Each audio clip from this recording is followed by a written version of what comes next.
RDI présente Modèle.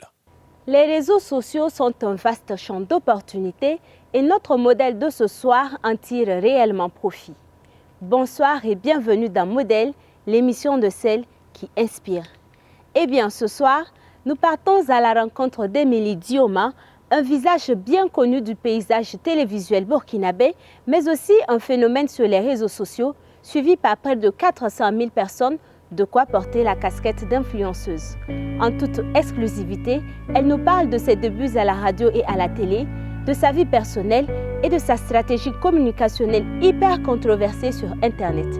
Émilie Dioma, le personnage, c'est un portrait signé Warren Soulama et Achille Bambara.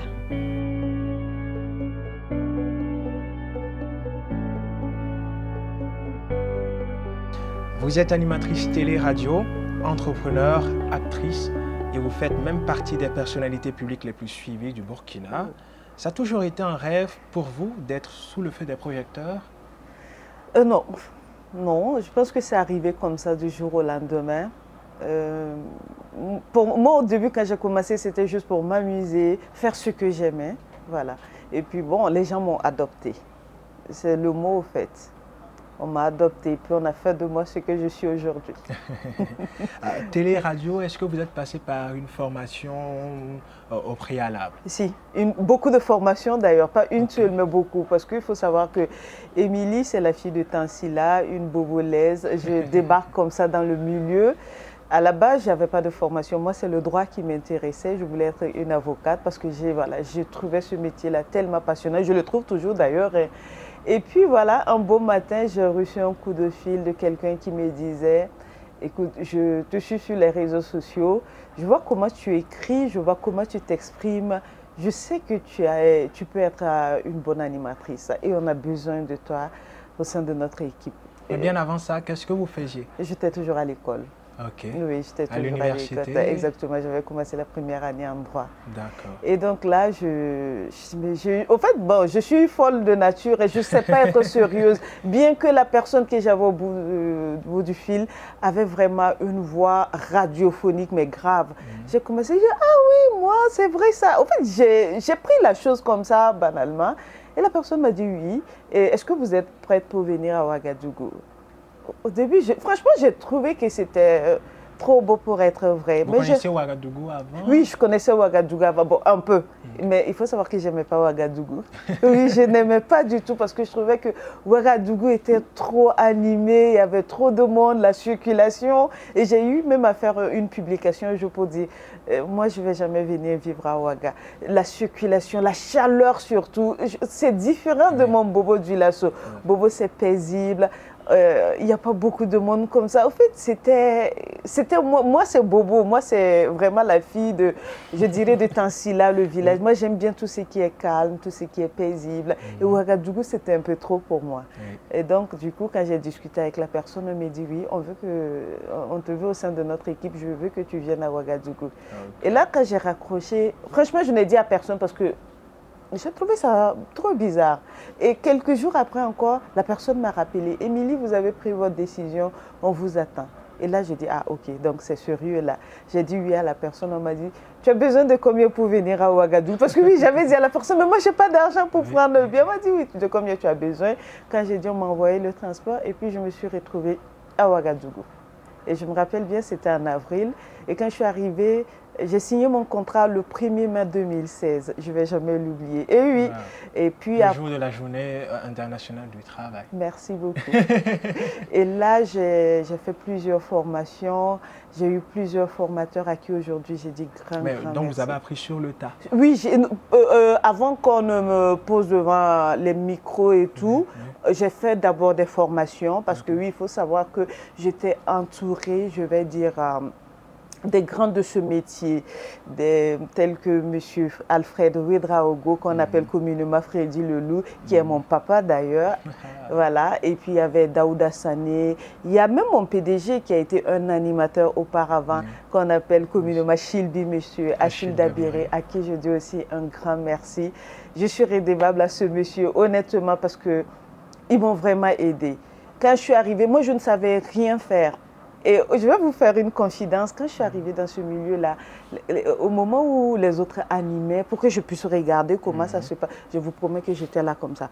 Je les regardais, on sent vraiment la petite villageoise en moi. Je les regardais, je dis, oh Seigneur, est-ce que je pourrais le faire? Mais après, je suis une fille tellement têtue. Il y a une chose que je me dis tout le temps, si les autres arrivent à le faire, pourquoi moi je ne peux pas le faire? Les autres, ils n'ont pas deux têtes, ils n'ont pas six bras. Ils sont comme moi. Donc, s'ils peuvent le faire, Amy, tu pourras le faire. Et c'est comme ça, voilà, j'ai fait des formations et tout. Et ma première émission, c'est vrai que j'étais énormément stressée. Ah ouais, je tremblais à la limite.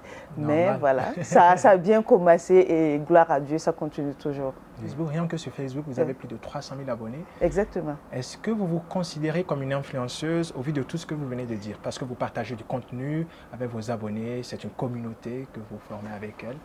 Alors, on sait très bien qu'au Burkina, le terme influenceuse ou influenceur est tellement mal interprété. Quand on te le dit, tu as l'impression qu'on est en train de t'injurier. Dans le bon sens, quand on le dit, ça doit te faire plaisir. Mais au Burkina Faso, c'est tout à fait le contraire. Moi, quand je publie quelque chose, je ne cherche pas du tout à influencer qui que ce soit. Moi, je publie juste en fonction du mood. Vous voyez, tout de suite, on est en train de discuter. Je vois que vous avez porté une chemise avec du rose. Ça me donne une idée, paf, je dis, que pensez-vous d'un gars qui porte une chemise, des vêtements de couleur rose?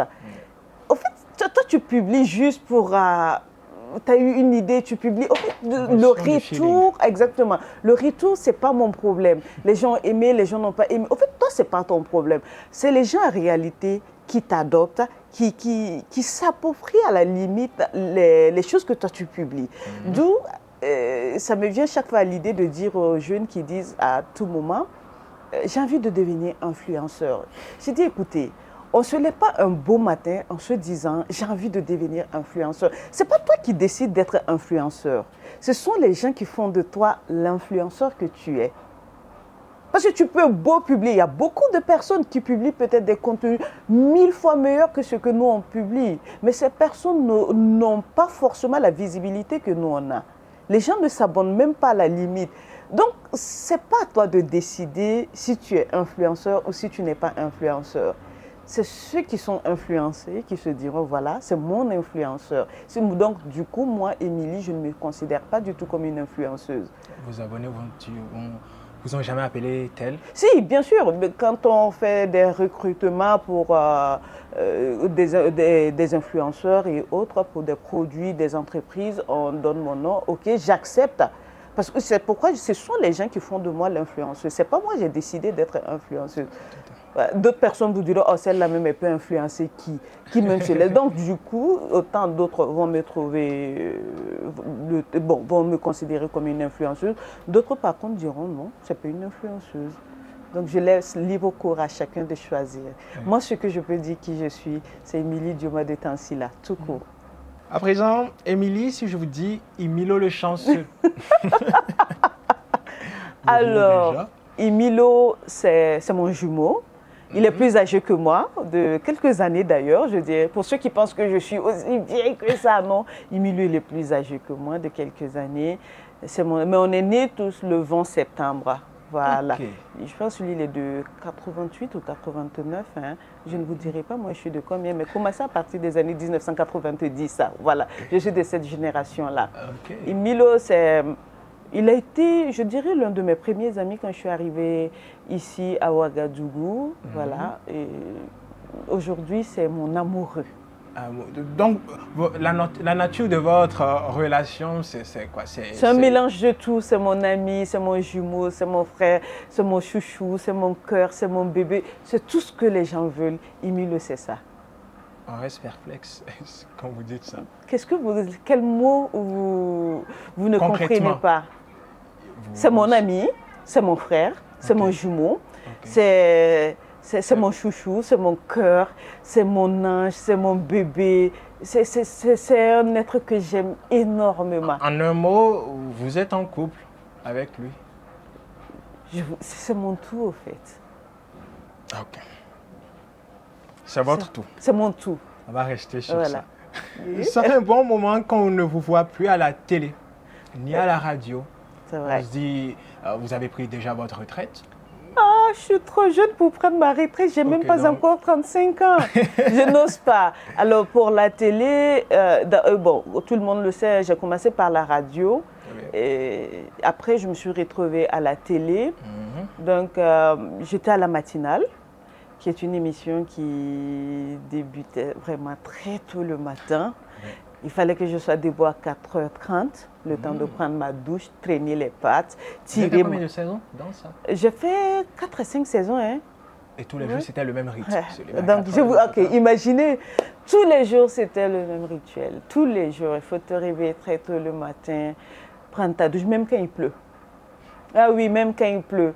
Je sais que j'ai vécu une chose extraordinaire. Un matin, je suis arrivée à la télé trempée. Parce qu'après, quand je travaille, c'est ce que je dis toujours aux gens, j'adore mon boulot. Raison pour laquelle il est indispensable pour tout être humain de faire un boulot qu'il aime. Si vous n'aimez pas votre boulot, vous allez souffrir toute votre vie. Parce qu'après, on prend la retraite à partir de quoi? C'est 60, 65 ans, non? Oui. Si je ne me trompe pas. Donc, imaginez, vous travaillez toute votre vie à partir de 20, 25 ans. Vous êtes là, vous faites un boulot que vous n'aimez pas. Vous ne serez jamais heureux. Il ne faut pas, on va se berner parce qu'on passe pratiquement toute la journée à faire ce même boulot-là. Après aussi, tout le monde n'a pas la même chance de faire ce qu'il aime. Si on ne lui offre pas. C'est vrai, je suis d'accord avec vous. Mais priez Dieu afin d'avoir voilà, cette chance-là, d'avoir un boulot que vous aimez. Là, sincèrement, vous n'allez pas souffrir. Et donc, moi, je me réveillais tous les jours à 4h30. Et puis, à l'époque, j'avais ma petite moto. Un matin, je me réveille, je finis de m'habiller. Et puis, voilà, la pluie.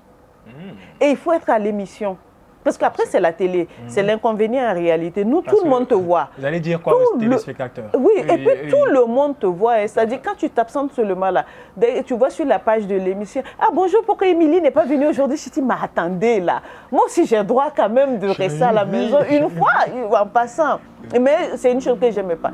J'aime bien être au boulot, même souvent quand je ne me sens pas, que je sais que je peux toujours tenir à l'écran. Je pars faire mon boulot, quitte à ce qu'après l'émission, je tombe, ça ne me dérange pas. Mais j'ai toujours été là. Et il y a une autre chose que si je sais que je vais arriver en retard à l'émission, mieux vaut ne pas aller. Et donc, je faisais tout mon possible pour être à l'heure. Pour être à l'heure, je sais que les 4 ou 5 saisons que j'ai fait, je suis arrivée en retard une seule fois. Et ce jour, franchement, ça m'a tellement fait mal. Parce que je trouvais que c'était un record, c'était un défi pour moi de tous les jours à l'heure. Donc, je finis de m'habiller, de me maquiller, et puis voilà la pluie. Donc, qu'est-ce que je fais? J'enlève ma tenue, je mets sur la selle de ma moto et je sors sur la pluie. Et puis, malheureusement, je n'avais pas d'imperméable. J'étais obligée de porter un sachet comme ce qu'on fait souvent. Et j'arrive, quand je suis arrivée, mon boss, il était à l'étage, notre PDG. Et quand il m'a vu, il m'a regardé. Il m'a dit, Émilie, franchement, t'es une folle. Oh, j'ai envie de pleurer. T'es une folle. T'as osé venir sous cette pluie-là. J'ai dit, ouais, boss, il fallait que je sois là. Et j'étais là. Je suis montée, j'ai enlevé ma tenue trempée, je me suis nettoyée.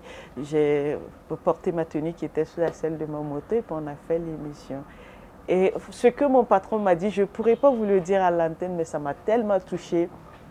Et j'ai compris qu'en réalité, rien ne devrait m'empêcher d'être à l'émission.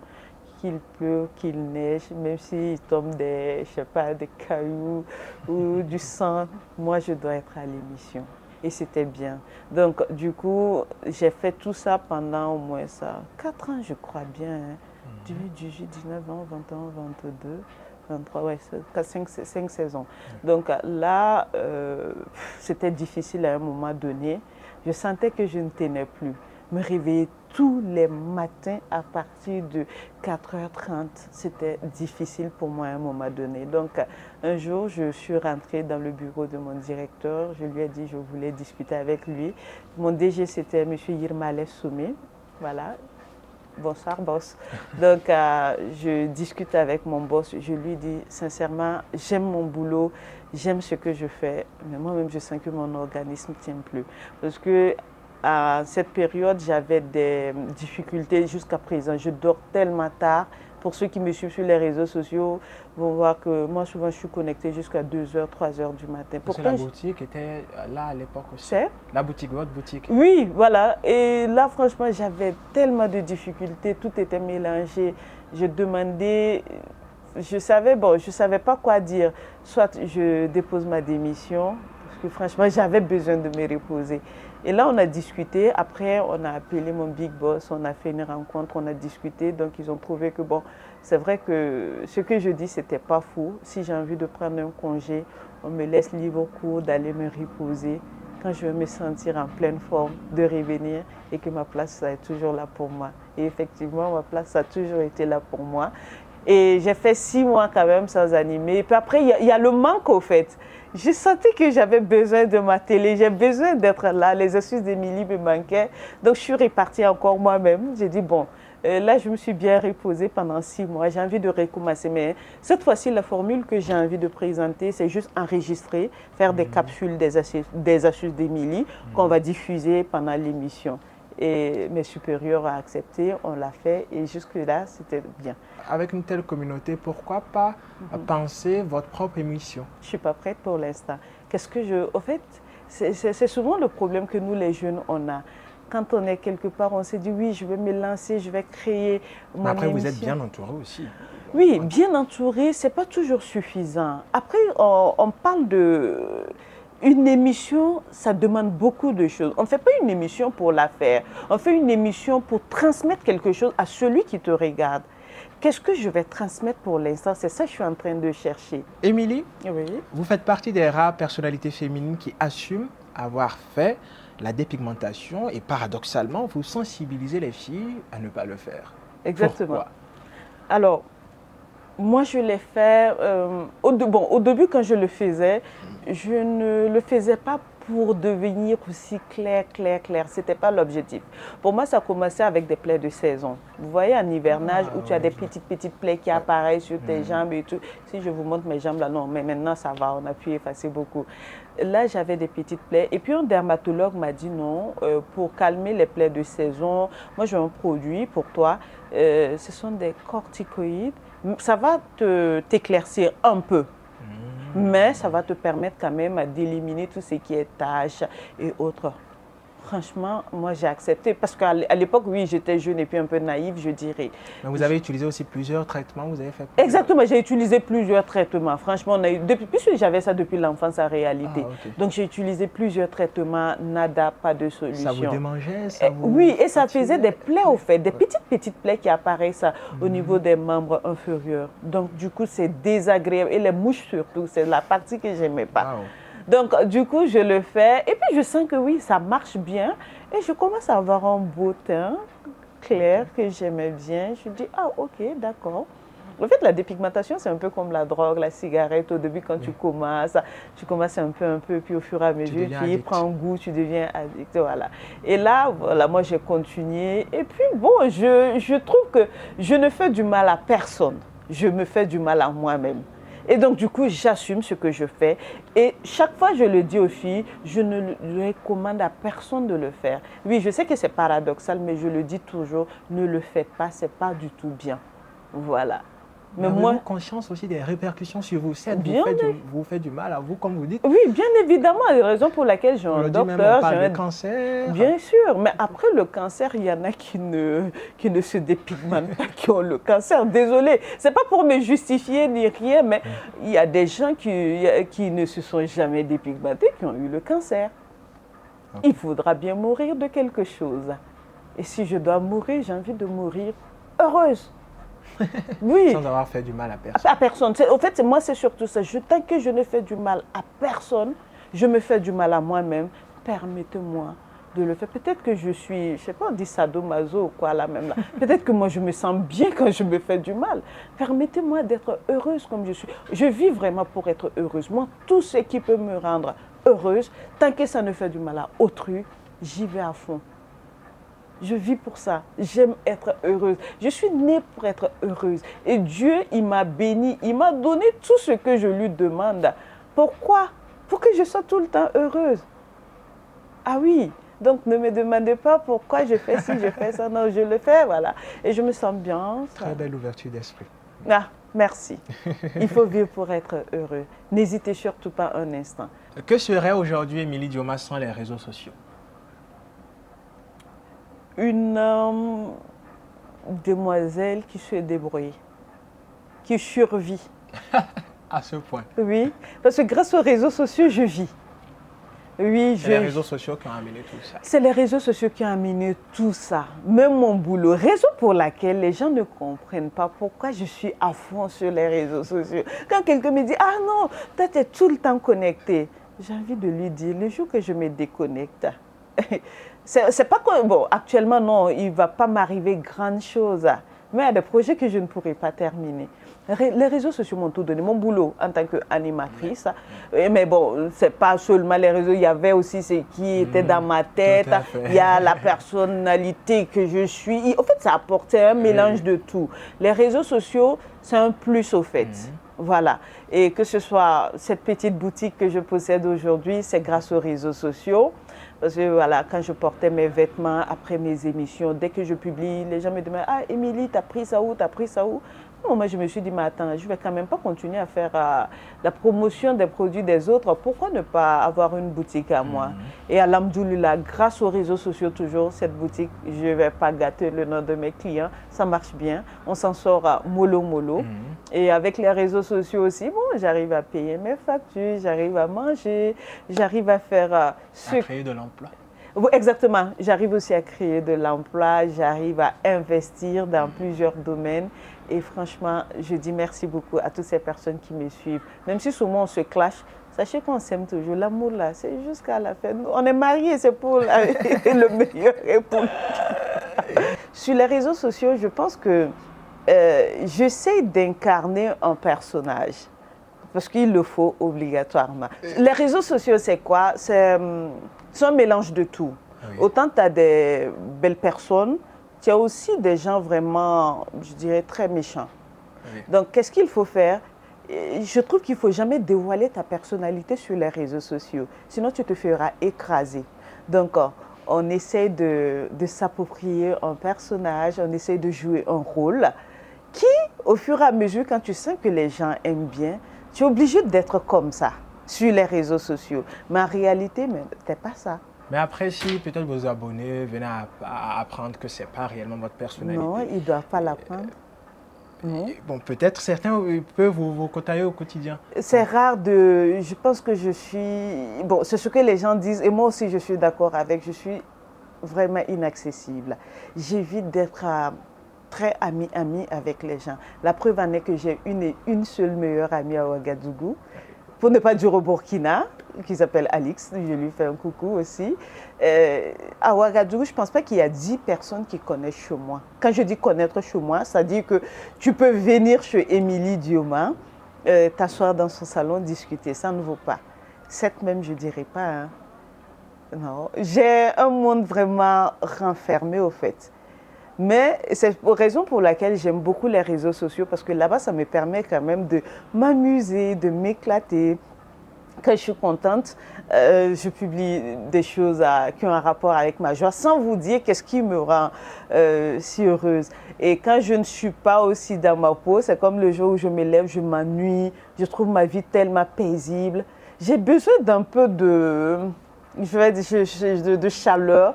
Je sais quelle publication je vais poster sur les réseaux sociaux. Et puis la toile va s'enflammer. Après, ça reste du virtuel. Oui, ça reste du virtuel, en fait. Oui, mais après, on est là-dessus, H24, 24 heures sur 24, on est connecté. Et on s'amuse à fond. Moi, il y a des moments, tu peux me voir, je ris comme une folle. Tu te demanderas, mais elle a quoi? C'est juste des trucs que je lis là, et puis ça va me faire rire énormément. Donc, les réseaux sociaux, moi, honnêtement, ça m'aide beaucoup, beaucoup, beaucoup. Avez-vous un message à ces femmes et ces jeunes filles qui nous regardent en ce moment? Alors, le message que j'ai envie de donner à toutes ces personnes qui nous regardent, vivez, vivez pour vous, vivez pour être heureux, sans faire du mal à autrui. Il faut t'asseoir, tu réfléchis à ta vie. Qu'est-ce que j'ai envie d'être? Qu'est-ce que j'ai envie de devenir? Est-ce que je dois vivre pour plaire à X ou Y?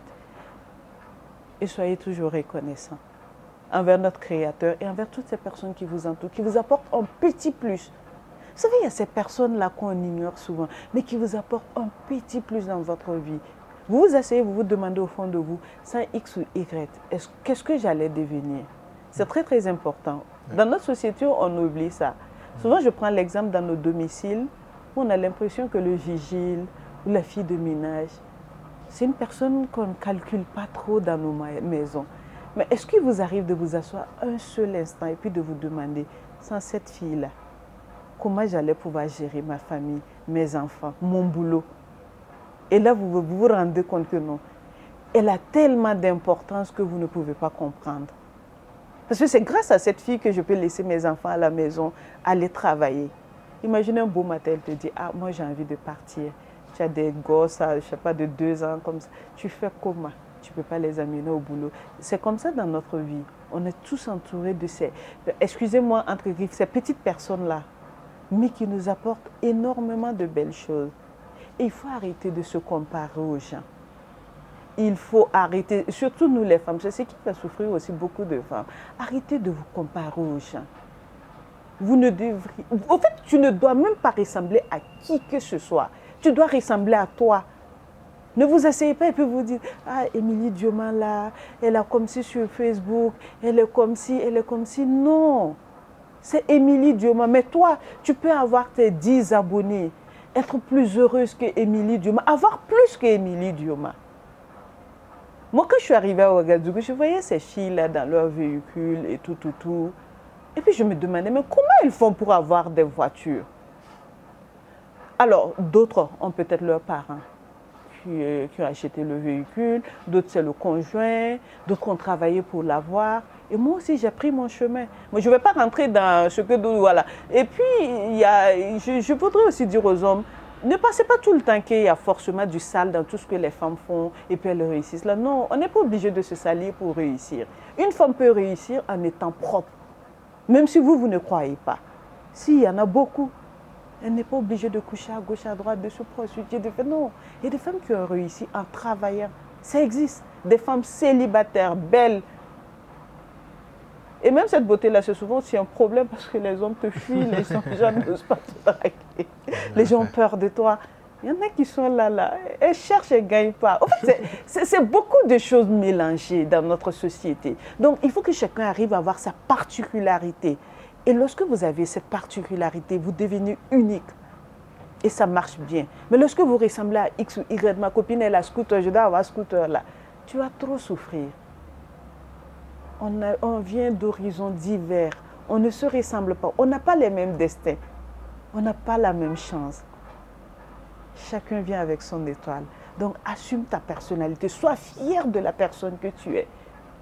Moi, je ne vais pas voir quelqu'un qui a un truc et puis commencer. Je peux apprécier, tu peux m'inspirer, mais je ne vais pas vouloir forcément être comme toi. J'aime bien être Émilie Dioma. Tu vois, quand on te dit Émilie Dioma, automatiquement, tu as cette image-là dans ta tête. Tu sais que c'est la fille qui est folle, qui est comme si, qui est... C'est ça, moi. Mais j'aurais pu être comme une fille ordinaire aussi, tout en étant Émilie Dioma. Hein. Mais j'ai refusé, j'ai voulu être moi. Donc j'assume la personne que je suis. Et puis toujours assumer ce qu'on fait. C'est aussi important. Des réseaux sociaux, on peut bien tirer des avantages et se faire une cote de popularité, à l'instar de notre modèle du jour.